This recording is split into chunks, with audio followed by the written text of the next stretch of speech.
12 महीने पहले मैं बीमार हुई और फिर बाद में ये पता चला कि आपकी किडनियाँ दोनों जो हैं वो फेल हो चुकी हैं, क्योंकि अल्ट्रासाउंड के लिहाज से। फुटबॉल बहुत मतलब बचपन से खेलता था, शौक़ थी मेरी बहुत। बीमार हुआ तो फिर मैंने छोड़ दिया फुटबॉल। मेरी बीपी बढ़ जाती थी, बीमार था मैं, इलाज करवाया लेकिन पता ही नहीं चला। बदपरहेज़ी हुई तो ये गुर्दे शूट हो गए जब मैं जग गया। उस दिन जून का दिन था, तो सुबह हम लोग 10 बजे उठे थे, तब मम्मा की तबीयत ख़राब होने लगी और मेरे मामू आए, मेरी नानी, और वो सब वो मम्मा को लेके चले गए। पहले जब वो बीमार हुई तो फिर उन्होंने एक दो महीने तक स्कूल नहीं गई। कभी कभार हाथ पे स्वेलिंग भी हो जाती है, ज़्यादा काम नहीं कर पाती हैं। पापा की बहुत हालत ख़राब हो गई थी, यानी जैसा वॉशरूम तक वो जा नहीं सकते थे। बहुत ज़्यादा मुश्किलें आई हैं हमारे ऊपर, हमारी तबीयत बहुत ख़राब हो जाती थी। तकरीबन 1.5 साल पहले एक साहब मेरे पास आए कि डॉक्टर साहब हम डायलिसिस सेंटर बनाना चाह रहे हैं, और मेरे ख़्याल में जब से ये उन्होंने प्लान किया उस वक्त से विदिन 6 मंथ या बहुत से बहुत विदिन 9 मंथ्स उन्होंने ये सेंटर चला दिया। The idea to start Aga Dialysis is actually a very interesting concept. It's a very interesting story that I will remember for the rest of my life. Someone actually came up to me and said there's a severe need for dialysis, for commercial dialysis treatments in Pakistan, because there's such a big shortage. Now, when we went and looked at the economics of this, as profitable as dialysis can be commercially, this is something that we need to do as a society. I could not accept the fact there are so many individuals dying and we could make this into a commercial operation. This is one of the reasons why Aga Dialysis, we were fully free of cost. जब हमने आगा dialysis centre जब start किया तो हमने सबसे पहले ये चीज़ जो है रिसर्च की कि जो बाकी सेंटर्स हैं उसके अंदर हमारे अंदर क्या फ़र्क होना चाहिए, किस तरीके से हम उसको यूनिक बना सकते हैं दीगर सेंटर्स के मुकाबले में। हमने ये चीज़ देखी कि जो पेशेंट यहाँ पर आता है और जो पेशेंट वहाँ जा रहा है, दूसरी जगह पे जा रहा है, उसको कंफर्टेबिलिटी होनी चाहिए। वो जो भी पेशेंट यहाँ पर आए वो ये फ़ील करे कि उसकी डिग्निटी और उसका जो इज़्ज़त नफ्स है वो कायम रहे। ये सेंटर वो है कि जहाँ पे हर मरीज़ का हफ्ते में 3 डायलिसिस बाकायदगी से होता है, जो कि बहुत गिने चुने सेंटर हैं इस मुल्क में जहाँ पे ये होता है। हर मरीज़ की लेबॉर्ट्री के टेस्ट ये सेंटर कराता है, हर मरीज़ की जो बेसिक मेडिसिन है ये सेंटर प्रोवाइड करता है। ये सेंटर जो है साइकोलॉजिकल सपोर्ट देता है मरीज़ों को और मरीज़ों को मोटिवेट करता है कि वो दोबारा गेनफुली एम्प्लॉयड हो जाएं।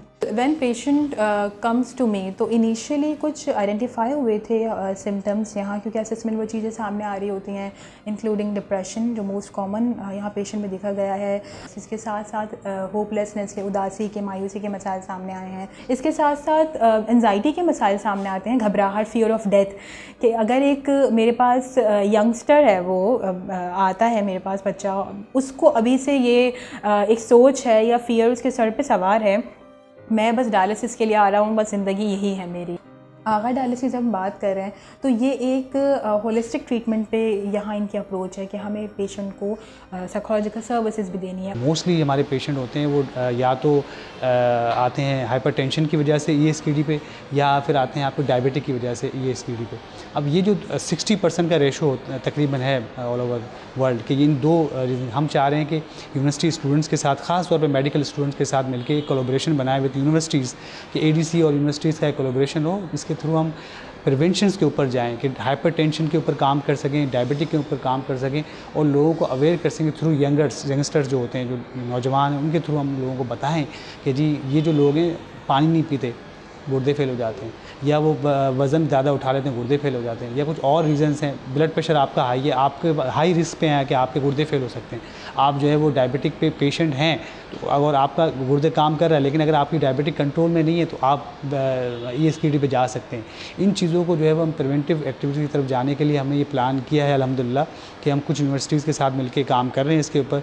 और जो कराची के जो अर्बन एरियाज़ हैं, अर्बन स्लम्स हैं, उसके अंदर हम जाएँ, हम हेल्थ सेशंस करें विद आवर ADC टीम, जो क्लिनिकल टीम है उनके साथ मिलके करें। इसी तरीके जो स्कूल्स के बच्चे हैं उनके अंदर में भी हम ये जो है इन्फॉर्मेशन दें, इन्फॉर्मेशन शेयर करें कि वो लोगों को और अपने इर्द गिर्द के ग्रुप्स को बताएं कि ESKD क्या है और जो है ADC जो है इसके लिए क्या कर रहा है।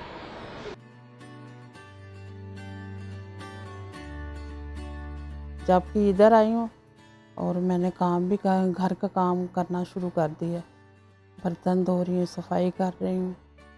ये लोग हमारी बहुत ख्याल करते हैं और इसकी वजह से मैं ज़्यादा अच्छी हो गई। हाँ, यहाँ पे आगा डायलिसिस के अंदर टेक्नीशियन, स्टाफ, डॉक्टर और बेहतरीन तरीके से जो है ना, मैं तकरीबन 5वां साल मुझे चल रहा है डायलिसिस, 5वां साल है। तो मैंने हैदराबाद में भी 4-5 सेंटरों में डायलिसिस कराई है। यहाँ पे बेहतर में बेहतर है। मैं अपना काम कर रहा हूँ, अल्लाह का शुक्र है। यहाँ तो मिनरल वाटर का काम शुरू किया मैंने अभी ना हैदराबाद में किसी के साथ मिल के। मैं आगा डायलिसिस आता हूँ, बहुत अच्छा लगता है मुझे, मतलब अच्छा फील होता है मुझे, तो इसलिए घर वाले मेरे बहुत खुश हैं। हमने अभी ट्रांसप्लांट का भी सोचा है, तो इंशाल्लाह जब ट्रांसप्लांट हो जाएगा उसके बाद फुटबॉल भी खेलूँगा, अपना काम काज भी करूँगा। जब से मम्मा यहाँ आई हैं उनकी तबीयत बहुत अच्छी होने लगी है। जैसे कि वो हमारे साथ आ सकती हैं, ऊपर आती हैं, हमारे साथ खाना वाना खाती हैं, हम उनकी हेल्प भी करते हैं। हम यहाँ पर आए जब से हमारे पापा बहुत बेहतर हो चुके हैं, बहुत अच्छे हो गए हैं। अब पहले की तरह जैसे हमारे पापा थे वैसे की तरह अब हो चुके हैं। यानी बीच में जिस तरह मेरे पापा बहुत बीमार हो गए थे, यानी बहुत हम कंफ्यूज हो गए थे ना, हमारे पापा वैसे बात करते थे हमसे जैसे पहले बात करते थे। यानी अब हमारे पापा इतने अच्छे हो गए हैं, बहुत अच्छे हो गए हैं इस हॉस्पिटल में। हमारे पास बहुत सारे ऐसे पेशेंट्स हैं जब असेसमेंट में वो आए तो वो डिप्रेशन में गए हुए थे या स्ट्रेस में गए हुए थे, एंजाइटी में गए हुए थे, किसी न किसी ट्रॉमा से वो गुजर रहे थे, स्पेशली अपनी इस प्रॉब्लम को लेके। However now if we talk to them तो दे स्टार्टेड डूइंग वर्क। जिनकी जॉब छूट गई थी तो वो अपनी दोबारा से उन्होंने ज्वाइन की है वहीं उसी ऑर्गेनाइजेशन में। तो ये it's a big achievement of Aga dialysis और ये सर्विसेज के हमारे हैं। हमारे एक पेशेंट हैं जो कि जब यहाँ पर आए थे तो बहुत ही उनकी जो कंडीशन थी वो ख़राब थी, लेकिन अल्हम्दुलिल्लाह जब उन्होंने यहाँ से ट्रीटमेंट लेना शुरू की और उनको फैमिली काउंसलिंग की गई, उनकी फैमिली काउंसलिंग की गई, जो उनके घर के लोग थे उनके साथ बातचीत की गई, तो वो इस काबिल हो गए कि वो अपनी उनके अंदर ये ख्वाहिश पैदा हो कि मैं शादी कर सकता हूँ। तो उनकी अल्हम्दुलिल्लाह अब शादी होने जा रही है। उनकी फैमिली जो है वो बहुत खुश है इस मामले से, हमारा एक लड़का जो है वो इस काबिल हो गया कि उसको हम शादी करवा सकें। यहाँ आके मुझे ये सब कुछ लगता है कि सब मेरे अपने हैं। तो आगा डायलिसिस वालों के हम बहुत शुक्रगुजार हैं कि उन्होंने ये इतना बड़ा और अच्छा अदारा खोला जो हम सब की केयर करते हैं। जब मैं आई थी तो मैं बिल्कुल व्हील चेयर पर आई थी, लेकिन जैसे जैसे यहाँ डायलिसिस हुए तो मैं बेहतर होती गई। तो अल्लाह का शुक्र है कि अब मैं बहुत बेहतर हूँ। सारा स्टाफ जो है वो इसलिए मुझे अच्छा लगता है कि ये बहन भाइयों की तरह प्यार करते हैं और ख्याल रखते हैं। और मैडम तो बहुत ही अच्छे तरीके से पास बैठते हैं, बात करते हैं और हर किस्म की बात शेयर करते हैं कि आज उदास क्यों हैं, आज परेशान क्यों हैं। ये सारी बातें इस तरह जैसे अपनी फैमिली में बैठे हुए हैं। और आगा डायलिसिस वालों के लिए हमारी दुआ है कि अल्लाह इनको और ऐसी काम करने की हिम्मत और ताकत दे ताकि बहुत से लोग इनके वसीला से बच जाएं। हमारे मुल्क के अंदर गुर्दे फेल होने की 3 बड़ी वजूहत हैं। शुगर, जिसे हम डायबिटीज़ कहते हैं, ब्लड प्रेशर, और तीसरी जो हमारे मुल्क में बहुत कॉमन है, बाकी जगहों पे नहीं है, वो स्टोन डिसीज़, पथरी। हम एक बहुत ही मोहतात अंदाज़ा अख्तियार करें तो हमारे मुल्क के अंदर 100 पर मिलियन पॉपुलेशन किडनी फेलियर के मरीज़ हैं। 100 पर मिलियन पॉपुलेशन का मतलब ये हुआ कि हर 10 लाख लोगों में हमारे पास 100 मरीज़ हैं जिनके गुर्दे फेल हैं। अगर 10 लाख के अंदर 100 हैं तो 1 करोड़ के अंदर कितने हो गए? 1000। और 20 करोड़ के अंदर कितने हो गए? 20,000। हमारे पास तो मुश्किल से 8 या 9,000 मरीज़ हैं पूरे पाकिस्तान में जिनका डायलिसिस हो रहा है। बाकी 12,000 क्या हुए? और उन 12,000 में से चलें आप ये हिसाब लगा लीजिए कि 2,000 का आपने ट्रांसप्लांट कर दिया, तो फिर भी 10,000 तो बचे। वो 10,000 कहाँ गए? इतना सब कुछ होने के बावजूद भी हम सबको डायलिसिस प्रोवाइड नहीं कर पा रहे। क्यों नहीं कर पा रहे? हमारे पास रिसोर्सेज की कमी है। Today, 21 million individuals in Pakistan, our 21 million brothers and sisters in Pakistan have lost this gift of health. We have made a pledge for a free of cost dialysis treatment that will help the needy. We believe that no one should lose the gift of life just because they cannot afford to live. We all must come together and support them. We all have to come together and support it.